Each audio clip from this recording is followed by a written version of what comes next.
Selon une ancienne légende, les albatros seraient les âmes des marins disparus. Les tuer porterait donc malheur.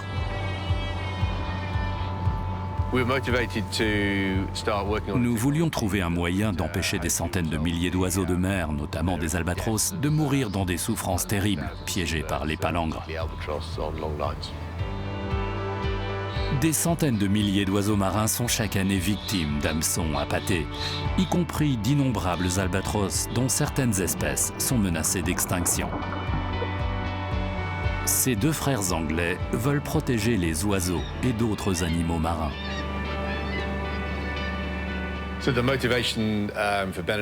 Ben et moi, nous avons mis au point le Hook Pod pour essayer de réduire les prises accidentelles d'oiseaux. Pas pour faire fortune du jour au lendemain. Ben Keeble est ingénieur et vit aux portes du parc national de Dartmoor, dans le sud de l'Angleterre. La science, la technique et la résolution des problèmes sont ses passions depuis toujours.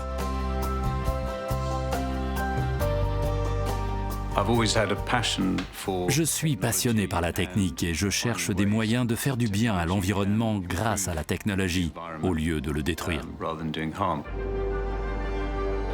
Pete, le frère de Ben, est depuis toujours attiré par la mer. L'un comme l'autre sont tout particulièrement attristés par le sort des albatros.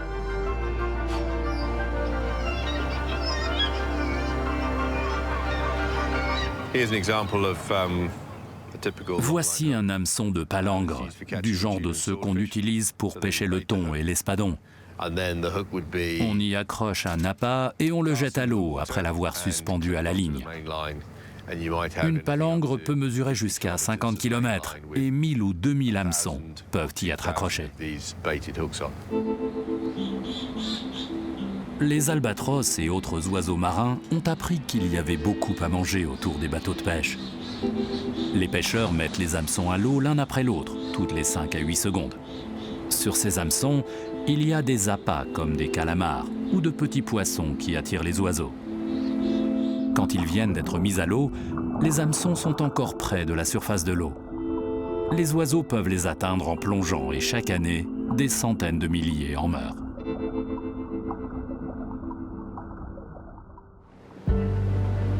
Les frères Keeble ont donc voulu mettre au point un appareil qui ne libère les hameçons qu'à une profondeur d'une vingtaine de mètres, là où les oiseaux ne parviennent pas à les attraper. La difficulté n'est pas seulement technique.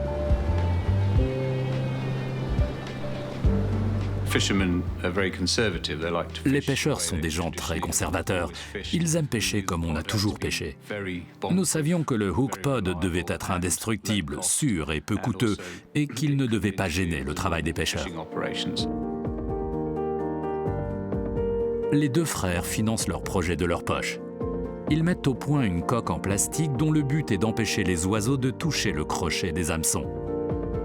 Voilà à quoi ressemble le prototype pour lequel ils ont déposé un brevet.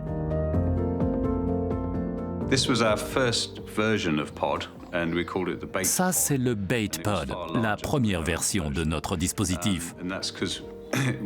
Il est beaucoup plus gros que la version actuelle parce que nous pensions qu'il était important d'enfermer l'hameçon et l'appât. Il est donc beaucoup trop volumineux parce qu'il n'y a pas la place d'en mettre des milliers sur un bateau de pêche. Autre problème, les pattes qui tiennent les coques fermées ne s'ouvrent pas à tous les coups. Nous avons fait un grand bond en avant quand Ben a eu l'idée d'un mécanisme de détente actionné par la pression de l'eau qui permet d'ouvrir le Hook Pod à une profondeur donnée. Une vraie illumination. J'étais totalement enthousiaste et soulagé de voir que nous allions y arriver. Le mécanisme d'ouverture inventé par Ben comprend un piston que la pression de l'eau pousse contre un ressort. La résistance du ressort est calculée pour que les ergots qui ferment le Hook Pod soient déclenchés quand le hameçon atteint la profondeur souhaitée.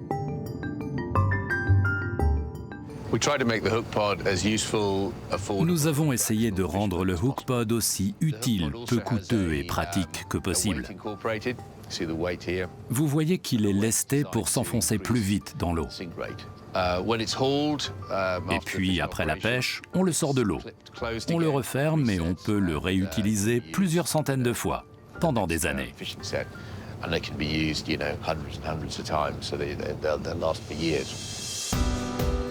Les frères Keeble font tester leur hookpod pendant des années sur les mers du globe, au Brésil, en Afrique du Sud, en Australie et ailleurs. Résultat des essais, le hookpod est un succès total. Par rapport aux lignes sans protection, il évite 95% des prises accidentelles d'oiseaux. Dans le même temps, le hookpod et sa diode lumineuse remplacent les leurres lumineux chimiques, utilisés pour attirer les thons, qui laissent chaque année dans les eaux du monde des milliards de morceaux de plastique. Les frères Keeble doivent à présent convaincre les fédérations professionnelles et les flottes de pêche de l'intérêt du hookpod. En Nouvelle-Zélande, les pêcheurs à la palangre ont déjà équipé presque toute leur flotte de hookpod. Les bateaux de pêche de certaines grandes chaînes de supermarchés les utilisent aussi. L'entreprise que les deux frères ont créée ensemble, FishTech Marine, a déjà mis au point ses prochaines innovations. Des appareils destinés à protéger les requins et à empêcher dauphins et tortues de se retrouver piégés dans les filets de pêche. Dans le joli comté rural du Devon, les frères Keeble cultivent l'espoir que leurs inventions éviteront au plus grand nombre d'animaux marins une mort atroce.